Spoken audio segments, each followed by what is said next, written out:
Welcome to Let's Talk BD podcast, powered by the BD School.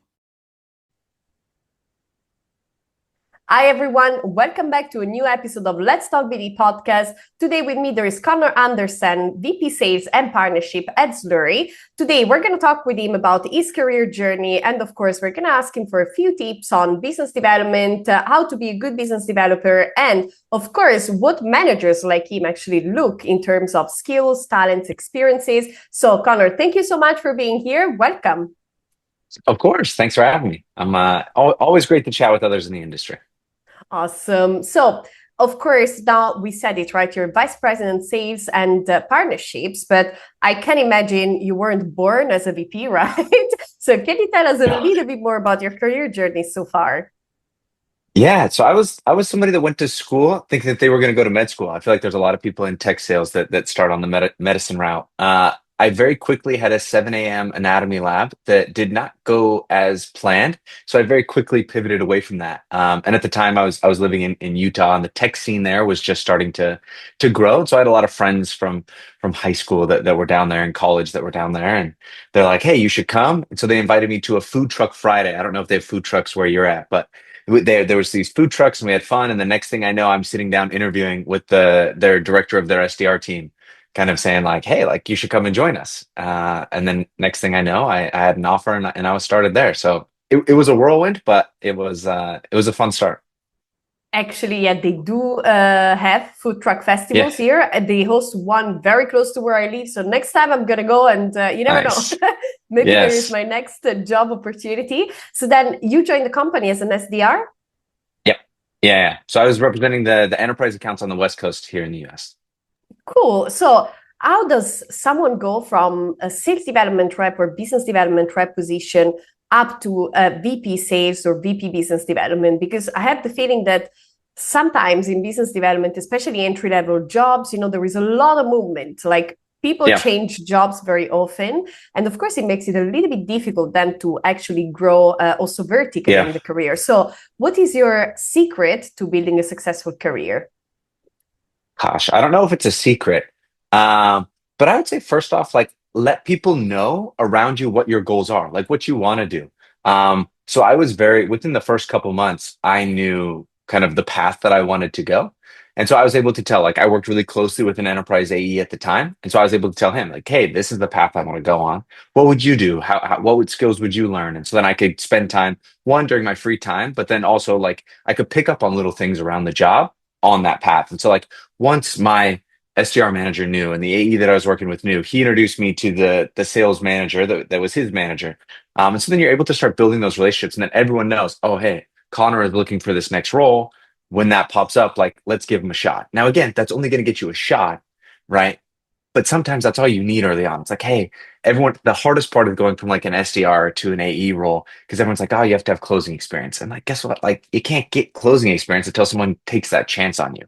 So try to de-risk it as much as possible to give them that chance. And how long did it take you to go from SDR to VP? I started a VP 3 years, 4 years. Oh, all right. That was really Yeah, fast. but that was pretty quick. I wouldn't expect that to be most people. I took some very calculated bets early on, and I went and joined an early stage company. And I think sometimes when you go and join an early stage company, it allows you to get that experience a little bit faster. Um, pros and cons to early stage startups, but one of the pros is you do have the ability to get your hands in a lot of pots and get a lot of experience really, really fast. I joke that um, spending time at a startup is kind of like the investment banking or management consulting of tech, right? It's, hey, yes, I had 2 years of experience, but it felt like 20, that kind of experience. I shared the same experience. I actually, when I moved to the Netherlands, I needed to join a startup, and I had the same, Yeah. like even faster because it was a very small startup, and I joined at the perfect timing. We were just getting the first investment, big investment. So it was really the time for like us to hire actual managers. So within six Yeah. months, I was promoted. I was like, all right, great. That's I did Yeah. not expect that, but that's true what you say, right? So at Yeah. startups is really like 1 year is like 20 years in a corporate job. What do you think is like what is best, right? So is it better to work at a startup or a big corporate? for someone that wants to build a career in BD? What's your take? Ooh, I've seen people be very, very successful with both. I I think it's tough. I don't think there's one right path for everyone. I think you got to kind of look at yourself and see what you like the most. I think the least risky path is starting at a bigger company because then you get the foundation. You understand what good looks like. You see what that structure is around you.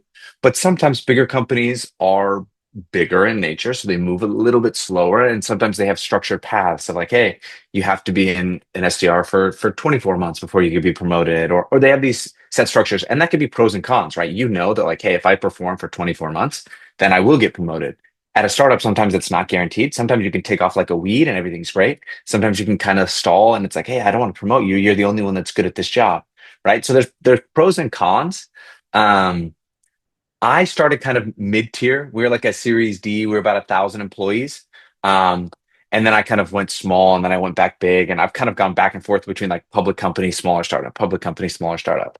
Um, but I think you kind of look at your personality and be like, hey, do I like the structure and the support system and the sometimes corporate bureaucracy that comes with a bigger company? Or do I like the nimble nature, a little bit more autonomy, but sometimes lack of direction and insecurity of a startup? Got to know your own personality a little bit, I guess. Yeah, I agree. I agree. And then again, as we mentioned before, right, how fast you want to grow in your career as well. Because Yeah. I mean, in the corporate world, you are going to grow slower. I think that's a bit structured. Then you never know, because also there are like the little geniuses that can grow really fast, Yeah. but realistically, I think the majority of us are not the little geniuses. So, Yeah. And they're I a think it's minority. Yeah, I think it's tough because when you're starting your career, you're in your early 20s, like everything feels like you think of a 40-year career and it feels like forever. And like over time, you kind of look back, like if I would give myself any advice early on, it'd be like, oh, like be patient, like be patient. And the hard part is like I was the most impatient, like, which I think could be a benefit and a curse. But it's tough. It's always easy to say that looking back. If someone would have told me that when I was that age, I would have, yeah, there's no way I would have listened to that. No, now we're kind of dinosaurs already, like I guess we're more or less the same age. I'm in my 30s, Yeah, mid yeah, 30s. Let's not be yeah. specific. And that's true I that now I I'm turned like, 21 for the 15th time. What do you mean? That's how this amazing. works. Yeah, exactly. Same. We're the same age, you see. But yeah, I feel like I share that, like when I was younger, I was much more impatient. And now when I see, SDRs or BDRs that, after two months, they just want to burn the steps, and it's like, no, I need to get to the next level. I need to become an A if they work in tech. I want to become manager if they work in other industries as well. I think there is benefits in just actually taking things slower, right? Really to Yeah. build the right skill set. What do you think? What do you advise your team actually when there is someone that is a little bit impatient? Yeah. So I look at it as if we were to put you in that role today, would you be successful? And if not, why would you have failed? And then they usually can think of like, oh, well, I haven't done this, or I'm kind of uncomfortable with this aspect, or I don't really know about this. And then it's like, okay, cool. Those three things. How can we create a plan over the next couple months for you to learn about those things, right? Maybe that's like YouTube University. Maybe that's sitting down with the AEs that you work with and picking their brain. Maybe it's we set up a couple one-on-ones and I can coach you on different things. Maybe that's you start playing around in Salesforce and building reports and some things that you maybe don't do as much as an SDR because they just kind of hand you a report, right? Like, so there is that element of like, figure out why you would fail. And then let's reverse engineer that so that we can make sure that we de-risk it as possible, right? There are some things you're like, hey, well, I've never closed the deal before. It's all right. Well, there's no way you can really get that experience. Like you can shadow closing calls, you can shadow that type of stuff. So maybe that's a good step. But at the end of the day, like that's still not you. So it's like, okay, what's everything else that we can cover so that you feel at least confident going in? Yeah, that's a good point. And actually, you talked already about some of the tasks you do, right? So you mentioned already a bit of coaching and so on, but what do you do on your day-to-day basis, right? So how does a week of VP sales and partnership look like? Gosh, it is very different all the time. Yeah, I wish there's some structure, right? So you're gonna have your forecast calls, you're gonna have your one-on-ones, you're gonna have your internal check-ins, you're gonna have your cross-departmental stuff. Um, but there's going to be a lot that differs depending on what the bottleneck of the business is at that given time. So right now, if the bottleneck is kind of top of funnel demand generation stuff, I might get more involved with my marketing team and kind of working on the kinks on how we can increase top of funnel. If we look as the funnel goes on, if there are little parts where things fall out and our conversion rates aren't good between those steps, then I really dive deep into those steps, right? So it might be, hey, let's look at our proof of concept and kind of be like, hey, like how can we increase the win rate there? Let's dive into it. Let's see what on those that we win, why do we win? On those that we lose, why do we lose? And how can we create more of a standardized process around that, right? And so I think every day kind of differs depending on that, right? There's tons of customer calls, there's tons of partner conversations, kind of aligning our business with our partner's business to make sure that they can mutually grow together. But I think that's one of the best parts is every day is a little bit different. I spend a good amount of time on Sunday evenings, kind of planning my week for the next week. Because it can get away from you pretty quickly. There's a lot of people that want 15 minutes here and 20 minutes here. And there's only so many hours in the day. I feel you. And of course, part of your job is also to manage your team, right? So how big is Yeah. your team at the moment, and how is your team structured as well? So what type of roles do you have at the moment? Yeah, we're roughly 30-ish. And so we have an AE team. We have an account management team that does all of our cross-sell, upsell, expansion type opportunities. We have an SDR team. And then we've got a demand generation, field marketing type of team. And then we're slowly building out RevOps as well. So, and then obviously the channel team, which is a couple of people as well. So that's kind of when you look at channel partnerships, AE team, account management team, SDR team, and then our marketing team and RevOps. Almost basically all the go-to-market teams except for customer success. Very good. And Yeah, actually, both of us, we met on LinkedIn. I think yeah, that's nowadays how most business relationships starts. And one thing that we connected on was actually on the importance of training your team, right? And yeah, I remember I made this post saying, I don't understand why managers kind of refuse to do it, like they refuse to do it themselves because they don't have time, and they refuse to get training, external training for their companies. And I remember in your comment, you said, well, indeed, that's actually, we should be training our teams, right? So yeah. let's talk a little bit about the importance of training. Why do you think it's important? And then how do you make sure that your team stays up to date, with skills, knowledge, tools, everything? Yeah, I think training is something that's always ever evolving, and it's always as a leader, as a manager, you need to always stay on top of it. Because if I think about it, if I try to train an SDR how I did it, back when I did it was pre-outreach days, pre-sales loft days, pre-Zoom info, and now even when I reference those tools, it's like, all right, you're pretty old. Like those tools are not that those tools are behind you, but there's all the next wave of like the Gen AI forward tools and stuff that people are using. And so every time that changes. And so like you have to kind of constantly be changing. If you're 50 or 60 and you're trying to coach an SDR how you did it, it's like, oh, back in my day, we just had like a pen and paper. And I was like, okay, well, we don't do that anymore. And so like it's always going to be changing. And I think every 5 to 10 years, like there's kind of big shifts on kind of sales and like BDR best practices. And so it's like, how do you make sure you're staying on top of those? Because if you're going to have a 30, 40-year career, you're going to have to reinvent yourself 5 or 6 times. So being able to learn that is important. And I think it's tough because there's a lot of training usually to help SDRs get better, an SDR to go to an AE or an AE to go to an enterprise AE. Like that's pretty common. But as soon as you get moved into management, those usually kind of stop. It's like, oh no, like you're a manager, like you should know what to do. And so it's like, whoa, what about a first-time manager that's never got training on like how to be a manager, how to be a people leader before? They've never had it before. They don't know how to run a one-on-one. They're like, oh, do I approve people's PTO? Like, how do I have some of these uncomfortable conversations? Um, and so I think we do a lot of like first-time managers, I think is one of the hardest roles in like go to market because that gives so much pressure. Um, and there's not a ton of guidance that happens for those people, which is tough. Yeah, totally. And it's what do you think? It's like I think you're a great example of enlightened manager, right? That understands this point, and I guess you also spend a lot of time coaching. You mentioned that before, right? So one-on-one coaching and so on. But what do you think in general in the industry? I mean, in the management industry of salespeople, business development people. What do you think there is a bit of I don't know, like a bit of a resistance, to give training, propose like a training budget and so on. Because this, I don't understand it, honestly. Yeah, I don't. I think it's. I think it comes from a prioritization standpoint, right? It's like, okay, where do I spend my time? And I think it's one of the tough parts in like the post-pandemic world that we're living in now is there's been a lot of I think the words that you see in the headlines are efficiencies, or we're getting rid of mid-level management, or redundancies, and all that type of stuff. We're improving profitability, and all those things are great. Like I think having profitable software companies is a good thing. Most of the way a lot of those companies are doing that is they're getting rid of a lot of like the management layer, which in theory doesn't like will just go straight to the bottom line. So if you think about it, a manager that in 2019 had 6 or 7 people on their team, now a manager probably has 12 to 15 people on their team.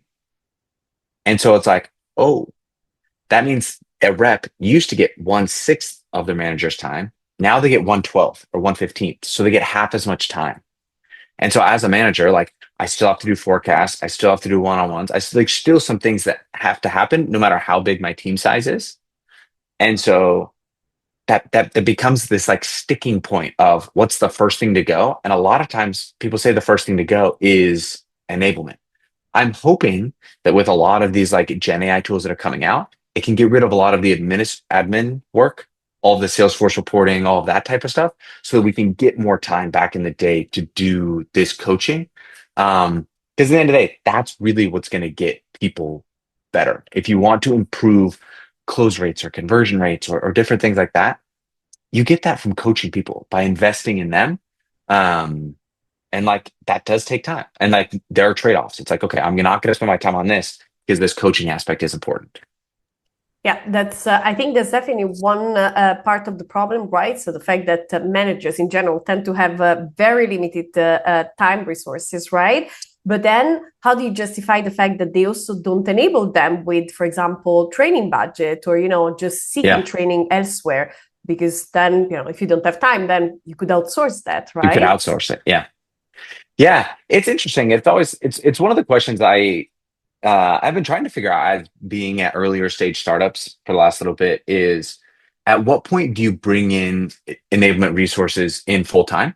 Like at what point do we hire a full time kind of sales enablement person? And on the flip side, okay, until then, can we outsource it? And what does that look like? And how do we allocate budget to that? Because I think one of the things that I had a huge benefit on early in my career is we had a great sales enablement team, but even the SDR team had a multi-person team just focused on SDR enablement. And so we had weekly trainings and daily, like there was always something happening, some certification, some pitch off, there was always something going on that like, if you weren't actively prospecting, you were practicing, right? And like that practicing nature is important. Um, and I don't know how much practice we do anymore. It's like, oh, like AI should make you efficient, so you don't need to practice as much. And I'm not on that ship yet. Maybe one day, but I'm not there yet. I still think there's an element of practice. Like the example I've been using lately is like, just because we have a calculator doesn't mean we don't do math or we don't teach kids math before they use a calculator. Like they're still using 2 + 2 = 4 and 3 × 3 = 9. Like we're still doing that before we hand somebody a calculator. I think there's some foundational stuff in go to market of kind of basic foundation enablement stuff before you hand them the AI tools and say go. Like, so for example, let's say you're having an AI tool help you draft an email, right? Very common use case. People are doing it all the time. It shoots you out an email that's 3.5 pages long. How do you know that that's a very poor email to send? It's just too long. No one is going to read it. And so I know that as soon as I put something in ChatGPT or insert whatever Gen AI tool of choice, my next prompt always, before I even read the answers, make it shorter because I can't read that. It's just too long. And so there's an element of that, like I know that because I've sent thousands of emails and I wrote them all myself, that I'm like, oh, I know they need to be a little bit shorter. And so, but it's things like that. That's like, how does a new AE, a new SDR build that foundation if they're handed AI tools from day one? I think that's an interesting kind of question. I think that comes down to enablement and training. I agree. I agree. And that's also, at the BD School, we provide training for business development teams. And it's for many aspects, it's very foundational in the sense that we really go back to the process, how it should be done, reviewing the process, the current process, and so on. And sometimes I feel people like itching. I was like, okay, but show me this tool, like, how do I automate this? How do I automate that? It's like, we're going to get there. But before we can automate, you kind of need to understand the logic behind this, because otherwise, whatever you're going to do, the way you're going to use these tools is not going to be very beneficial to you, to the people that are going to receive your emails, and overall to the company, right? So that's useless. I think there is this itch nowadays, especially now with AI, like everybody wants to jump on AI. Everybody wants to automate everything. But again, just like you said, you need to have the foundations first, right? And one of my biggest fears as a sales leader that knows in a few years from now, I'm still going to need to hire great AEs is I think if we have a 2 to 3 to 4 to 5 year window where we only have AI SDRs and there isn't people that understand the true prospecting and the fundamentals and the building blocks of kind of go to market that you learn as a BDR, that's going to be really tough to make those hires that you just assume they have those skills and they're not going to have those skills. And so there's an element of like, ooh, like learning it now in the age of AI is even more important because then you'll have those skills when there will be less people that have those skills, right? Supply demand, that turns out in your favor. Yeah, that is a really good point. And you also give me a great assist, because I actually wanted to talk, I wanted to ask you what it is that you look for in people in your team, right? Specifically business developers, SDRs, and so on. Like, I think you touched upon a little bit on the adaptability before when we were talking about, how everything is changing, but what are the skills or personality traits, experiences that you look for in your team? Yeah. So I think coachability and curiosity are the first two that come to mind. I think those are what everybody says. And like if I was somebody that was trying to get my first BDR role, or I was looking to move to another company as a BDR, the way I would gauge curiosity is if I wasn't in tech sales, what else would I be doing? Right? Good example. It's like, hey, I really like healthcare, but I'm not going to go to med school. Like I'm just not going to do it. My little sister's in med school. I see what that's like. Like, ooh, yeah, too smart for me. I get it. But if I'm in sales, I could go be a BDR that focuses on selling to healthcare companies, because then the people I'm talking to every day are in an industry that I'm curious about. So I want to learn about it. I like knowing about it, all that type of stuff.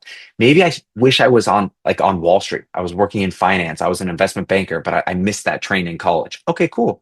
Why don't you go work for a fintech or somebody that's selling to bankers and to finance and that type of industry? That allows you to be more naturally curious. I'm a big real estate person. So selling into the real estate industry, find what you would be interested in, because it makes prospecting, it makes account research, it makes all those other things interesting for you. You're like, oh, I like learning about this. I go out and I listen to podcasts on my free time when I'm about this because I just like this topic anyway. That really helps with the curiosity step, and that shines through really bright in interviews. Right? It's like as a BDR, if you're interviewing for your first BDR role, you don't have any experience. So it's like, hey, what's it like prospecting? I don't know, I've never done it before. And so at that point, I'm like, okay, cool. Do you want to learn about the industry that we're talking to? And are you coachable? Would you be able to learn? If I said, hey, the first time you do it this way, and I'm like, hey, can you tweak the way you say this and try it this way? And you do, great. Like, those are the only two things you really need.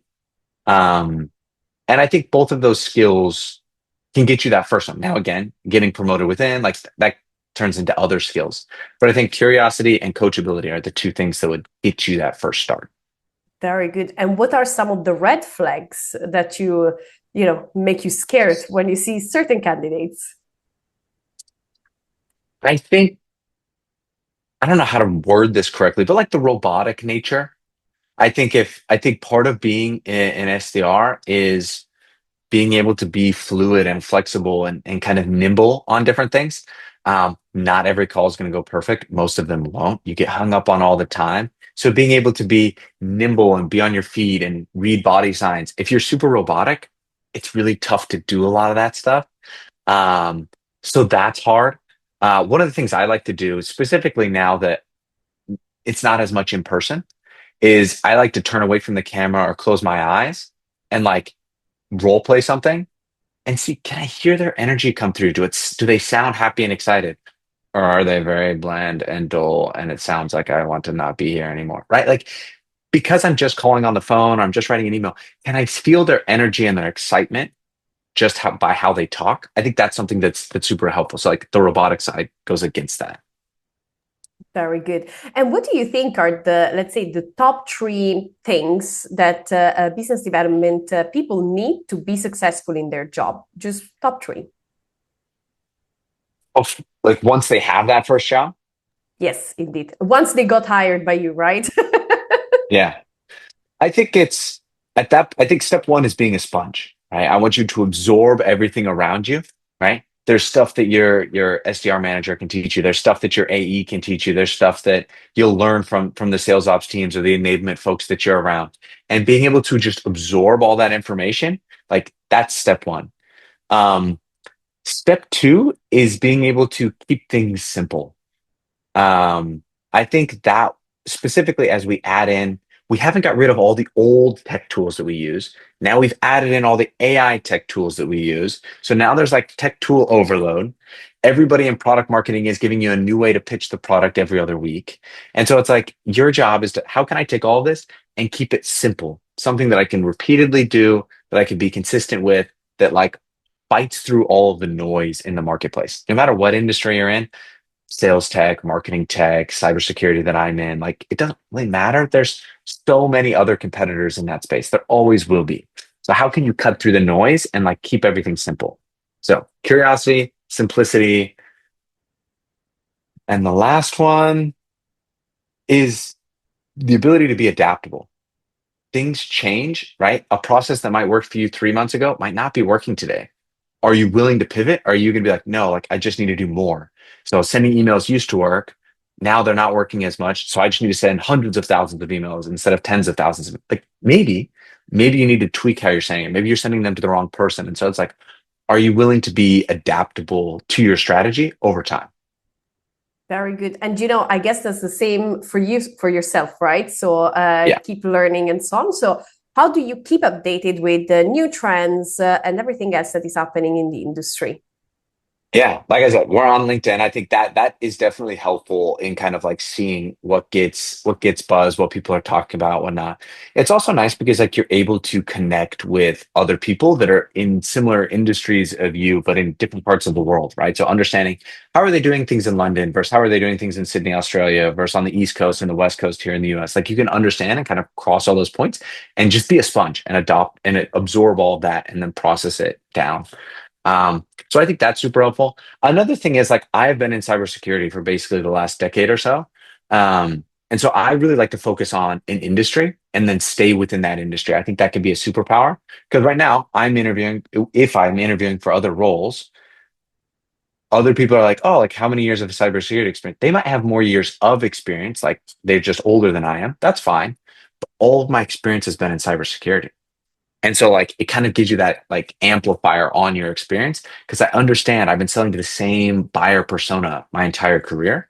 And I think that's super, super helpful because then I can go to industry conferences and I understand security professionals and what they're talking about and different things like that. And it allows me to be much more curious about like the security industry broadly. And so I think that's also another way of going and learning is in security, there's network security and cloud security and email security and Gen AI attacks. And there's all these other different niches. So I can go learn each one of those. Each one makes me a better, well-rounded kind of security sales professional. Great. And to finish it off on a positive and hopeful note, right? What is the main piece of advice that you would give to someone that is just starting a career in business development, sales development, and that has ambitions, of course, to grow into a management position like yourself? Take initiative. Take initiative and tell people, right? You want to get promoted. Great. That's step one. Who knows about it? who knows that you want to get promoted? And not like this constant like self-promotion type of thing, but go and ask people for advice. Almost everybody wants to help the person that is driven and wants to be successful. So maybe that's your manager. Maybe that's the sales leaders at your company. Maybe that's another person that you saw on LinkedIn that's like, hey, I saw you had this career path. What would you do? Or you find your dream company and so you find a manager that's like, hey, like I want to be there. I know you might not have an opening today. That's okay. What would you like to see? Or how can I be ready for when you do have an opening? And I know there's tons of people that I've connected with on LinkedIn that I know as soon as I have a spot, I'm going to ping them because I want them to apply for it. And I think that really helps specifically in a day and age where you submit a job application and there's hundreds, if not thousands of applicants within a few days. So I think that initiative, it really shines out. Everyone's trying to automate things with AI. If you're human and you like make actual help, humans want to help humans. They still do. They totally do. And I mean, we're proof, right? So we are here talking just from one single post. And actually, are you recruiting at the moment?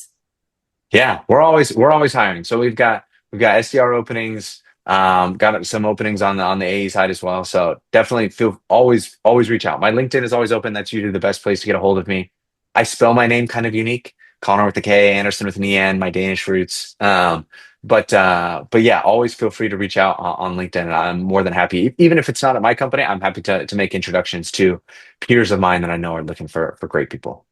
Perfect. Konnor, thank you very much. So we will make sure, of course, to put your at least your LinkedIn profile and, of course, job openings that are currently available on your website. Everyone, if you enjoyed this conversation, of course, make sure to connect with Konnor. And if you made it this far, also make sure to like, subscribe to our channel so you don't miss any of our weekly episodes. Konnor, for now, thank you so much. Well, we're going to see each other on LinkedIn, I guess. Absolutely. Thank you. Have a great day. Bye, everyone. Subscribe and listen to more episodes of Let's Talk BD podcast.